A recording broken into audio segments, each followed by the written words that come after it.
Capítulo 6. Do meio ambiente. Art. 225. Todos têm direito ao meio ambiente ecologicamente equilibrado, bem de uso comum do povo e essencial à sadia qualidade de vida, impondo-se ao poder público e à coletividade o dever de defendê-lo e preservá-lo para as presentes e futuras gerações. Parágrafo 1º. Para assegurar a efetividade desse direito, incumbe ao poder público. Inciso 1º. Preservar e restaurar os processos ecológicos essenciais e prover o manejo ecológico das espécies e ecossistemas. Inciso 2º. Preservar a diversidade e a integridade do patrimônio genético do país e fiscalizar as entidades dedicadas à pesquisa e manipulação de material genético. Inciso 3º. Definir, em todas as unidades da Federação, espaços territoriais e seus componentes a serem especialmente protegidos, sendo a alteração e a supressão permitidas somente através de lei, vedada qualquer utilização que comprometa a integridade dos atributos que justifiquem sua proteção. Inciso 4º.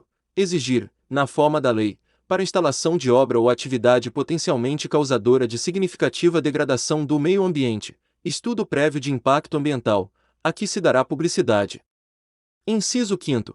Controlar a produção, a comercialização e o emprego de técnicas, métodos e substâncias que comportem risco para a vida, a qualidade de vida e o meio ambiente. Inciso 6º. Promover a educação ambiental em todos os níveis de ensino e a conscientização pública para a preservação do meio ambiente. Inciso 7º. Proteger a fauna e a flora, vedadas, na forma da lei, as práticas que coloquem em risco sua função ecológica, provoquem a extinção de espécies ou submetam os animais à crueldade. Parágrafo 2º. Aquele que explorar recursos minerais fica obrigado a recuperar o meio ambiente degradado, de acordo com solução técnica exigida pelo órgão público competente, na forma da lei. Parágrafo 3º. As condutas e atividades consideradas lesivas ao meio ambiente sujeitarão os infratores, pessoas físicas ou jurídicas, a sanções penais e administrativas, independentemente da obrigação de reparar os danos causados. Parágrafo 4º. A floresta amazônica brasileira, a Mata Atlântica, a Serra do Mar, o Pantanal Mato-Grossense e a Zona Costeira são patrimônio nacional, e sua utilização far-se-á, na forma da lei, dentro de condições que assegurem a preservação do meio ambiente, inclusive quanto ao uso dos recursos naturais. Parágrafo 5º. São indisponíveis as terras devolutas ou arrecadadas pelos Estados, por ações discriminatórias, necessárias à proteção dos ecossistemas naturais. Parágrafo 6º. As usinas que operem com reator nuclear deverão ter sua localização definida em lei federal, sem o que não poderão ser instaladas. Parágrafo 7º. Para fins do disposto na parte final do inciso 7º do parágrafo 1º deste artigo, não se consideram cruéis as práticas desportivas que utilizem animais, desde que sejam manifestações culturais, conforme o parágrafo 1º do artigo 215 desta Constituição Federal, registradas como bem de natureza e material integrante do patrimônio cultural brasileiro, devendo ser regulamentadas por lei específica que assegure o bem-estar dos animais envolvidos. Tá gostando do vídeo? Inscreva-se no canal, ativa o sininho das notificações para receber os próximos vídeos, deixa o like e bons estudos. Capítulo 7º. Da família, da criança, do adolescente, do jovem e do idoso. Art. 226. A família, base da sociedade, tem especial proteção do Estado. Parágrafo 1º. O casamento é civil e gratuita a celebração. Parágrafo 2º. O casamento religioso tem efeito civil, nos termos da lei. Parágrafo 3º. Para efeito da proteção do Estado, é reconhecida a união estável entre o homem e a mulher como entidade familiar, devendo a lei facilitar sua conversão em casamento. Parágrafo 4º. Entende-se, também, como entidade familiar a comunidade formada por qualquer dos pais e seus descendentes. Parágrafo 5º. Os direitos e deveres referentes à sociedade conjugal são exercidos igualmente pelo homem e pela mulher. Parágrafo 6º. O casamento civil pode ser dissolvido pelo divórcio. Parágrafo 7º. Fundado nos princípios da dignidade da pessoa humana e da paternidade responsável, o planejamento familiar é livre decisão do casal, competindo ao Estado propiciar recursos educacionais e científicos para o exercício desse direito, vedada qualquer forma coercitiva por parte de instituições oficiais ou privadas. Parágrafo 8º. O Estado assegurará assistência à família na pessoa de cada um dos que a integram, criando mecanismos para coibir a violência no âmbito de suas relações. Art. 227. É dever da família, da sociedade e do Estado assegurar à criança, ao adolescente e ao jovem, com absoluta prioridade, o direito à vida, à saúde, à alimentação, à educação, ao lazer, à profissionalização, à cultura, à dignidade, ao respeito, à liberdade e à convivência familiar e comunitária, além de colocá-los a salvo de toda forma de negligência, discriminação, exploração, violência, crueldade e opressão. Parágrafo 1º. O Estado promoverá programas de assistência integral à saúde da criança, do adolescente e do jovem, admitida a participação de entidades não governamentais, mediante políticas específicas e obedecendo aos seguintes preceitos. Inciso 1º. Aplicação de percentual dos recursos públicos destinados à saúde na assistência materno-infantil. Inciso 2º. Criação de programas de prevenção e atendimento especializado para as pessoas portadoras de deficiência física, sensorial ou mental, bem como de integração social do adolescente e do jovem portador de deficiência, mediante o treinamento para o trabalho e a convivência, e a facilitação do acesso aos bens e serviços coletivos, com a eliminação de obstáculos arquitetônicos e de todas as formas de discriminação.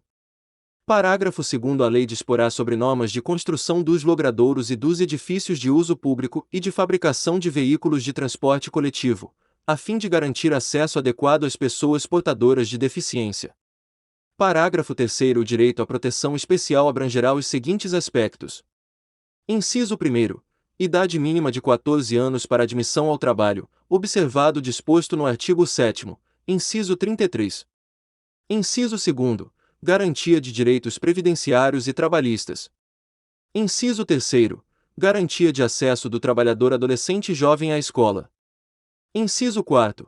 Garantia de pleno e formal conhecimento da atribuição de ato infracional, igualdade na relação processual e defesa técnica por profissional habilitado, segundo dispuser a legislação tutelar específica. Atenção! Quer saber o segredo dos aprovados em concursos públicos? E-book gratuito. O segredo dos aprovados em concursos públicos. Clique no link na descrição do vídeo ou no primeiro comentário fixado. Inciso 5º. Obediência aos princípios de brevidade, excepcionalidade e respeito à condição peculiar de pessoa em desenvolvimento, quando da aplicação de qualquer medida privativa da liberdade. Inciso 6º. Estímulo do poder público, através de assistência jurídica, incentivos fiscais e subsídios, nos termos da lei, ao acolhimento, sob a forma de guarda, de criança ou adolescente órfão ou abandonado. Inciso 7º. Programas de prevenção e atendimento especializado à criança, ao adolescente e ao jovem dependente de entorpecentes e drogas afins. Parágrafo 4º. A lei punirá severamente o abuso, a violência e a exploração sexual da criança e do adolescente. Parágrafo 5º. A adoção será assistida pelo poder público, na forma da lei, que estabelecerá casos e condições de sua efetivação por parte de estrangeiros. Parágrafo 6º. Os filhos, havidos ou não da relação do casamento, ou por adoção, terão os mesmos direitos e qualificações, proibidas quaisquer designações discriminatórias relativas à filiação. Parágrafo 7º. No atendimento dos direitos da criança e do adolescente levar-se em consideração o disposto no artigo 204. Parágrafo 8º. A lei estabelecerá. Inciso 1º. O Estatuto da Juventude, destinado a regular os direitos dos jovens. Inciso 2º. O Plano Nacional de Juventude, de duração decenal, visando a articulação das várias esferas do poder público para a execução de políticas públicas. Art. 228. São penalmente inimputáveis os menores de 18 anos, sujeitos às normas da legislação especial. Art. 229. Os pais têm o dever de assistir, criar e educar os filhos menores, e os filhos maiores têm o dever de ajudar e amparar os pais na velhice, carência ou enfermidade. Art. 230. A família, a sociedade e o Estado têm o dever de amparar as pessoas idosas, assegurando sua participação na comunidade, defendendo sua dignidade e bem-estar e garantindo-lhes o direito à vida. Parágrafo 1º. Os programas de amparo aos idosos serão executados preferencialmente em seus lares. Parágrafo 2º. Aos maiores de 65 anos é garantida a gratuidade dos transportes coletivos urbanos. Capítulo 8º. Dos índios. Art. 231. São reconhecidos aos índios sua organização social, costumes, línguas, crenças e tradições, e os direitos originários sobre as terras que tradicionalmente ocupam, competindo à União demarcá-las, proteger e fazer respeitar todos os seus bens. Parágrafo 1º. São terras tradicionalmente ocupadas pelos índios, as por eles habitadas em caráter permanente, as utilizadas para suas atividades produtivas, as imprescindíveis à preservação dos recursos ambientais necessários a seu bem-estar e as necessárias à sua reprodução física e cultural, segundo seus usos, costumes e tradições. Atenção! Plano de estudos personalizado para seu concurso, com apostilas completas, questões atualizadas, simulados preparatórios, PDF, artigos, livros e muito mais. Clique no link na descrição do vídeo, no primeiro comentário. Parágrafo 2º. As terras tradicionalmente ocupadas pelos índios destinam-se à sua posse permanente, cabendo-lhes o usufruto exclusivo das riquezas do solo, dos rios e dos lagos nelas existentes. Parágrafo 3º. O aproveitamento dos recursos hídricos, incluídos os potenciais energéticos, a pesquisa e a lavra das riquezas minerais em terras indígenas só podem ser efetivados com autorização do Congresso Nacional, ouvidas as comunidades afetadas, ficando-lhes assegurada a participação nos resultados da lavra, na forma da lei. Parágrafo 4º. As terras de que trata este artigo são inalienáveis e indisponíveis, e os direitos sobre elas, imprescritíveis. Parágrafo 5º. É vedada a remoção dos grupos indígenas de suas terras, salvo ad referendum do Congresso Nacional, em caso de catástrofe ou epidemia que ponha em risco sua população, ou no interesse da soberania do país, após deliberação do Congresso Nacional, garantido, em qualquer hipótese, o retorno imediato logo que cesse o risco. Parágrafo 6º. São nulos e extintos, não produzindo efeitos jurídicos, os atos que tenham por objeto a ocupação, o domínio e a posse das terras a que se refere este artigo, ou a exploração das riquezas naturais do solo, dos rios e dos lagos nelas existentes, ressalvado o relevante interesse público da União, segundo o que dispuser lei complementar, não gerando a nulidade e a extinção direito à indenização ou a ações contra a União, salvo, na forma da lei, quanto às benfeitorias derivadas da ocupação de boa-fé.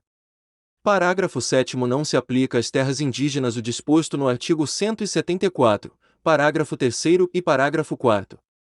Art. 232. Os índios, suas comunidades e organizações são partes legítimas para ingressar em juízo em defesa de seus direitos e interesses, intervindo o Ministério Público em todos os atos do processo. Se você chegou até o final deste vídeo, escreve aqui nos comentários: eu serei aprovado. Inscreva-se no canal se não for inscrito, deixa o like e compartilha com amigos e bons estudos.